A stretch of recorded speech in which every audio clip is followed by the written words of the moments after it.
what's up? It's me, Fresh Creations. Today I'm going to show you how to make some super easy Jello shooters as well as some Jello salads in different flavors. This is a super easy and fun tutorial. To get started, you're just going to need some heat-safe Dixie cups as well as these Jello shooters. I bought these on Amazon. I will link a link in the description below. To get started, you're just going to need some gel candle wax. I will leave a link in the description below where I get my gel candle wax, and you're going to melt some down. While that's melting, we're going to add some red soft pastel. I will leave a link in the description for this brand as well of the soft pastels that I use.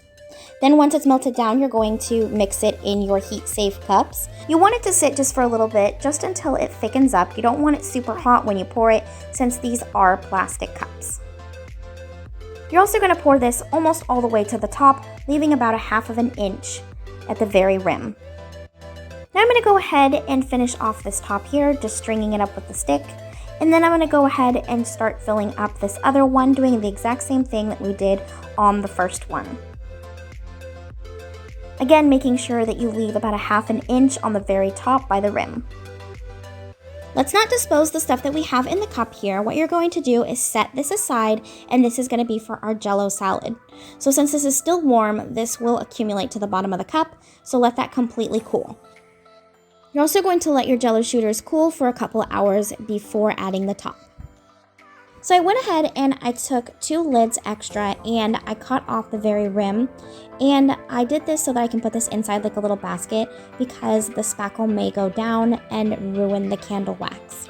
So what I've done is I've just taken some of my spackle and I've placed it inside. I did mix in a little bit of paint and Mod Podge, and I let this dry completely so you can see it's very hard. Once it's been completely dry and my gel candle wax is cool, I'm going to stick this on just like this, and then I'll also put it back out so that I can start piping this around.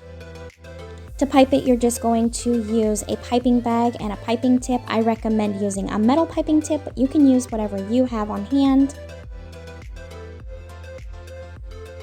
And here is it piped in the top. Now I'm just going to gently slip this inside here so that it does not get in the bottom where the Jello is.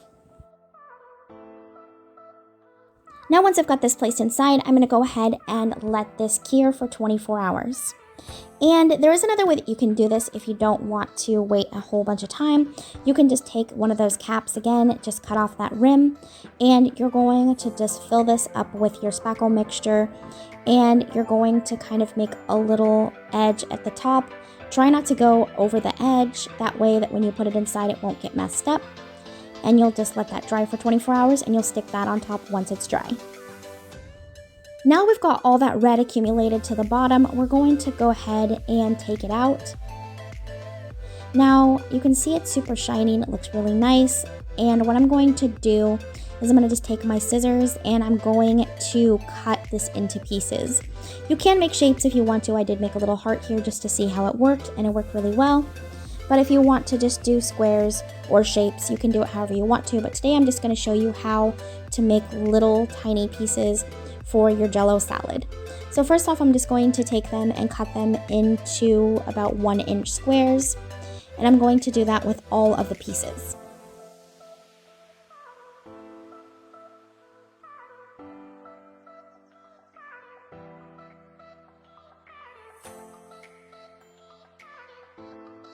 So after I've cut them into 1-inch squares, I'm going to cut them one more time in half, and this is just going to make it fit better and look better for the Jello salad.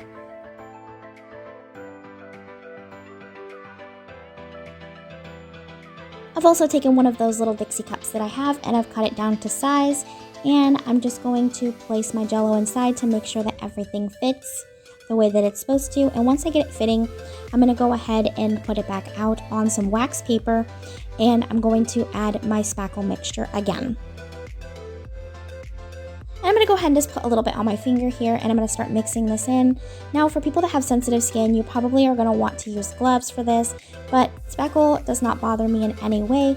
But if it does irritate your skin, go ahead and grab some gloves for this part, or you can just use your stick like this. I will show you how to do it without your hands, and you're just going to use your stick and move it around like this. I just find it much easier to use my hands.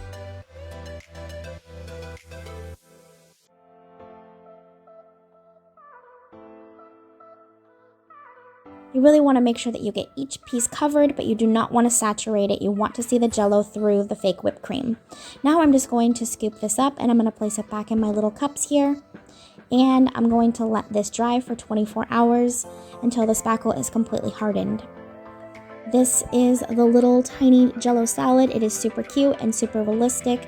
I'm going to set this aside and let it dry. And it is so fun to make these. I decided to make a few different colors, and I just wanted to share with you here how you can do the same thing. So you're just going to take different colors of pastel like we did with the red, and you can make so many different colors. I made yellow and I made purple. I also made orange as well as I made blue. I really liked how the orange looked. It looked like little pieces of oranges. So you can make this and add whipped cream, or you can just leave it as is and make cute little Jellos. And you can also just put a dollop of whipped cream on the top of your Jellos. But here's just a tiny little close-up so you can see. I absolutely hope that you enjoyed this tutorial, guys. I really wanted to do an air dry for you. Thank you so much for watching. Take care as always. Remember to like and subscribe. And if you have not already, head on over to our Facebook group. Do you love to fake the bake? This is for all fake bakers. Thank you so much for watching, guys. Bye!